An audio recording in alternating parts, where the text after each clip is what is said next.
berikutnya ada bukti-bukti yang mesti disampaikan dalam eh, perkara gugatan. Yang pertama di dalam hukum perdata, yang penting adalah bukti tertulis, ya, bukti tulisan. Ini bukti utama, bukti tulisan. Contoh dari bukti tulisan misalnya adalah akte suatu perjanjian, akte otentik, ya, kemudian bukti saksi, kemudian bukti dugaan, kemudian bukti pengakuan dan bukti sumpah, ya. Nah, ini digunakan secara berurutan. Jadi yang diutamakan adalah yang pertama bukti tulisan, yang kedua adalah bukti saksi, kemudian bukti persangkaan, dan keempat adalah pengakuan. Jadi kalau tidak ada bukti tulisan maka bukti saksi itu menjadi bukti utama. Kemudian apabila tidak ada saksi maka dugaan. Nah, untuk dugaan ini dilakukan oleh hakim berdasarkan logika hukum. Maka sarjana hukum biasanya belajar logika hukum, penalaran hukum. Belajar untuk dapat menarik kesimpulan dari dugaan-dugaan terhadap suatu perkara yang tidak ada buktinya dan tidak ada saksinya, ya. Ini adalah kemampuan hakim yang harus diasah berdasarkan pengetahuan-pengetahuan yang dipelajari di Fakultas Hukum. Kemudian pengakuan, apabila tidak ada maka harus ada pengakuan yang menguatkan. Nah, yang terakhir adalah sumpah, ya. Maka Anda pernah mungkin melihat di televisi atau membaca di koran atau berita-berita ada sumpah pocong misalnya. Itu memang ada di dalam hukum acara perdata, boleh mengangkat sumpah apabila tidak ada bukti-bukti 1, 2, 3, 4. Itu tidak ada bukti, maka perkara itu salah satu pihak boleh, dalam perkara itu salah satu pihak boleh mengajukan sumpah.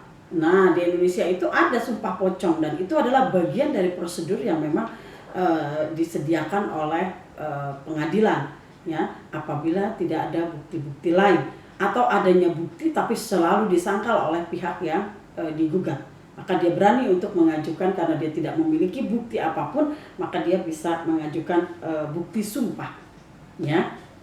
Nah, bukti sumpah itu salah satunya contoh yang suka dilakukan di Indonesia adalah sumpah pocong itu. Dengan menggunakan kain kafan kemudian mengatakan kata-kata tertentu yang sesuai dengan perkara yang sedang diperiksa oleh pengadilan, ya.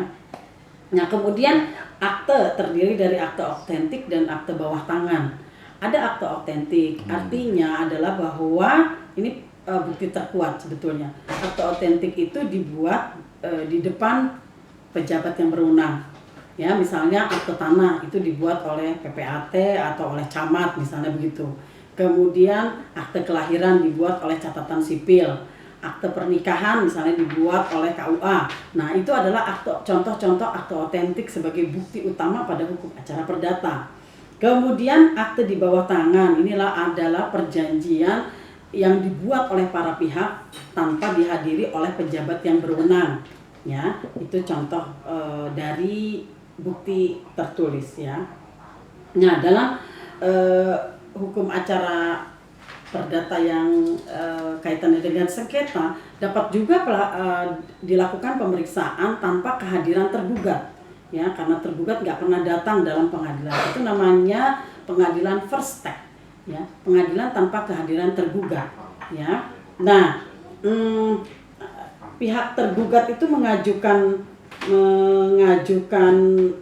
gugatan tapi tidak pernah ditanggapi, ya, sehingga nanti putusannya adalah putusan first step, putusan tanpa kehadiran tergugat, dan itu sah dan bisa dilakukan eksekusi terhadap putusan hakim pada pemeriksaan pengadilan first step tanpa kehadiran tergugat, ya.